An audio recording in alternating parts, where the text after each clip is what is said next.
آج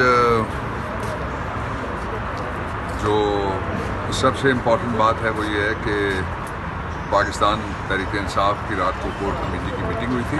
اس core committee کی meeting میں جو انتخابات ہیں ان کے ہمارے انٹرا پارٹی اس کے اوپر اطمینان کا اظہار کیا پوری کور کمیٹی نے, اور ساتھ ہی ہم نے آج کاغذات نامزدگی داخل ہوں گے, اور آج پھر 2 تاریخ کو, آج یکم ہے, 2 تاریخ کو انتخابات ہو جائیں گے.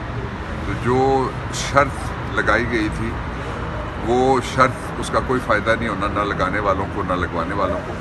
اس کا سبب یہ ہے کہ نواز شریف سے ہاتھ ہو گیا ہے.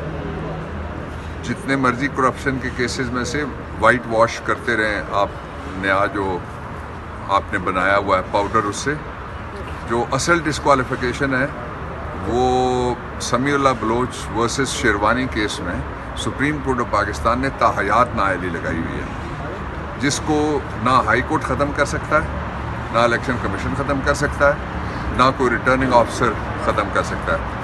اس کو صرف سپریم کورٹ آف پاکستان کا لارجر بینچ, پچھلا جو فیصلہ ہے وہ 5 ججز کا فیصلہ تھا, اس کو انڈو کرنے کے لیے 7 ججز کا فیصلہ وہ چاہیے.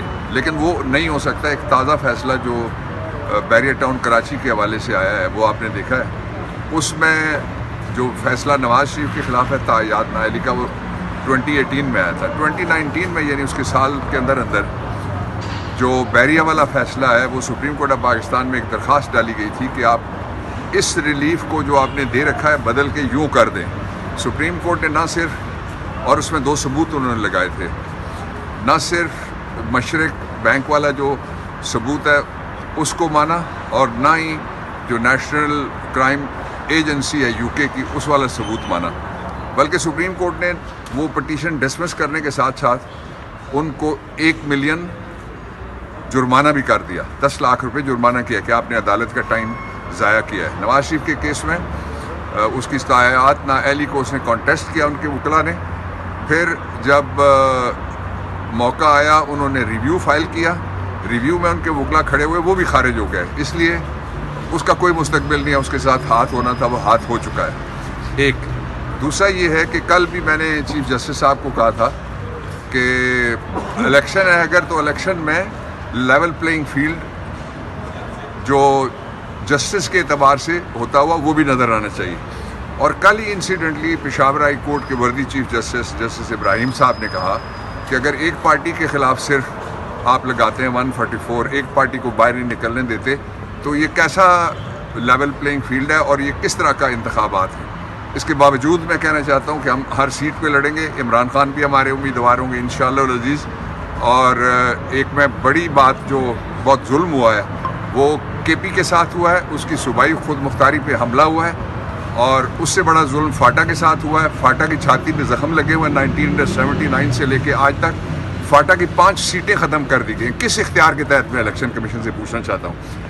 آئین کے آرٹیکل میں لکھا ہوا ہے کہ جو قومی اسمبلی کی کل نشستیں ہیں خواتین اور جو مائنورٹیز کی ملا کے وہ ہوں گی 342. وہ کہتے ہیں نہیں ہم نے کم کر کے 5 سیٹیں اڑا دی ہیں. یہ صوبائی خود مختاری میں مداخلت ہے باقاعدہ سیدھی الیکشن کمیشن کی طرف سے, یا جس نے بھی ڈیلیمیٹیشن کی یا کروائی ہے اس کی طرف سے. اور پھر جو فاٹا ہے وہ ان علاقوں میں آتا ہے جس کے اندر کانسٹیٹیوشن میں آج بھی لکھا ہوا ہے کہ جو لیس پریولیجڈ ایریا, لیس ڈیولپڈ ایریاز ہیں ان کو خصوصی توجہ اور خصوصی رعایت ملنی چاہیے. تو فاٹا اس لیے کہ ان کو ووٹ نہیں دے گا جو وہ پالش کر کے لائے تھے چیری بلاسم سے, چیری بلاسم کا بڑا بھائی جو تاحیات نااہل ہے. تو اس لیے فاٹا کے ساتھ یہ جو زیادتی ہوئی ہے, کوئی اور آواز بلند کرے نہ کرے, ادھر میرے آباء و اجداد کی قبریں ہیں, اس لیے میں یہ آواز بلند کر رہا ہوں کہ یہ فاٹا کے خلاف بہت زوردار ظلم ہوا ہے. وہ 5 سیٹیں بحال کرنی چاہیے تاکہ فاٹا کے لوگوں کو نمائندگی مل سکے. FCR کے بعد یہ دوسرا بڑا ظلم ہے, FCR ختم کیا اس کے بعد یہ ظلم ہو گیا. اور پھر جو صوبائی خود مختاری ہے اس میں مداخلت نہ کی جائے.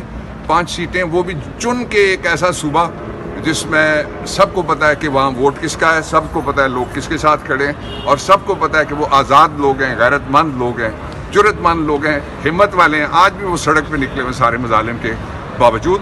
اس لیے